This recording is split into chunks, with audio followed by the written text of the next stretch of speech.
একটা মেয়ে যে স্বামীর সম্মান বোঝে না, সে কিসের স্ত্রী? আর সবার একটাই সমস্যা, আমার স্বামী ভালো না, আমার স্বামী ভালো। তার ধারণা যে তার স্বামী ভালো না, বাকিদের সবার স্বামী ভালো।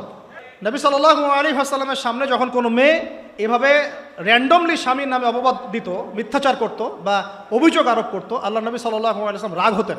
সে আপনার ভরণ পোষণ দেয়, আপনাকে খাওয়ায়, আপনাকে পড়ায়, আপনার সিকিউরিটি দেয়, আপনার সম্মান রক্ষা করে, সারাটা জীবন আপনার জন্য একদম তেজপাতা বানায় ফেলে দিল। এখন বলছেন স্বামী ভালো না। আমরা নিজেরা নিজেদের চরিত্র পবিত্র রাখবো, ইনশাল্লাহ আল্লাহর কাছে পবিত্র মেয়ে চেয়ে নিব। বিশ্বাস করতে হবে সম্পর্ক শুধু ভালোবাসার বলে টিকে থাকে না। সম্পর্ক টিকে থাকে একে অপরের বিশ্বাসের ফলে, একে অপরের শ্রদ্ধাবোধের উপরে। মেয়েদের দিনদার মেয়েদের মধ্যে যে পরিমাণ স্বামীর প্রতি অশ্রদ্ধা, অসম্মান, আর বেদিনদের ব্যাপারে বলার তো আমার ভাষাই নাই। মনে করবেন না যে কেউ মাদ্রাসায় পড়লেই একদম দুধে দেওয়া তুলসী পাতা হয়ে যায়, না, ভুল ধারণা আপনার, কখনো নয়।